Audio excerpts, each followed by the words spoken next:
Hello from Portland.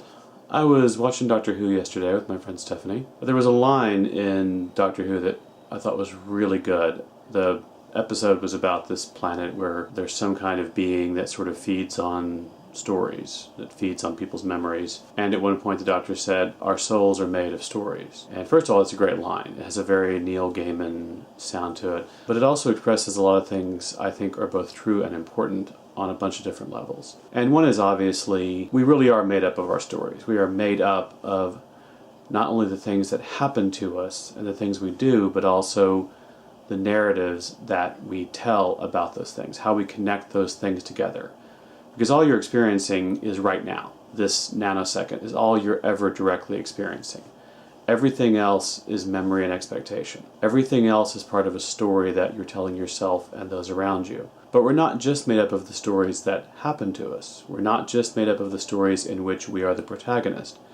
We are also made up of the stories that we hear, the stories about other people, the stories that never even happened but still resonated with us on a deep level. A myth, a fable, a legend can still be vitally important to millions of people, whether or not it's literally true. I saw on Facebook a while back, the History Channel is doing a mini-series on the Bible, which apparently is hugely popular. I haven't seen it. But a lot of my friends on Facebook were mad that something about the Bible was on the History Channel because they say the Bible's not history. Well, I think that's just wrong.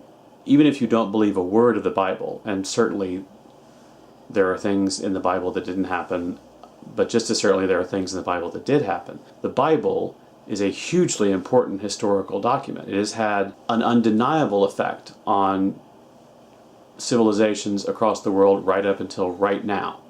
It is utterly impossible to understand the history of the last 1,000 years without understanding the Bible and what it says and what people believe it says. And I'd go further.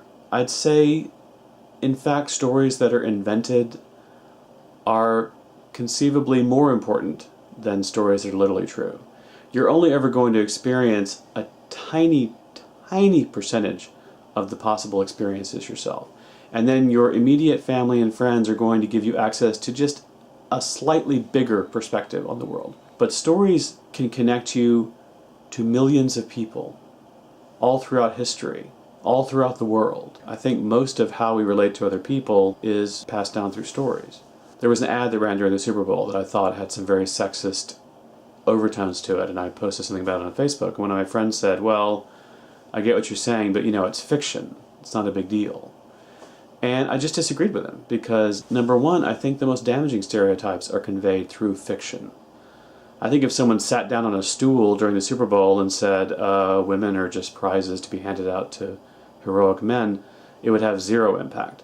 But if you embed it in a story, if you embed it in something romantic with high production values and a fast car, it becomes much more accessible to our brains. That's how ideas are perpetuated, both good and bad, because the Doctor's right. Our souls are made of stories, both real and imagined, both public and private, personal experiences, legends, myths, and fables. It all helps to make us who we are, and we should pay close attention to the stories that we hear and the stories that we tell. Most of all to the stories that we tell ourselves. Thanks for watching. I'll see you tomorrow.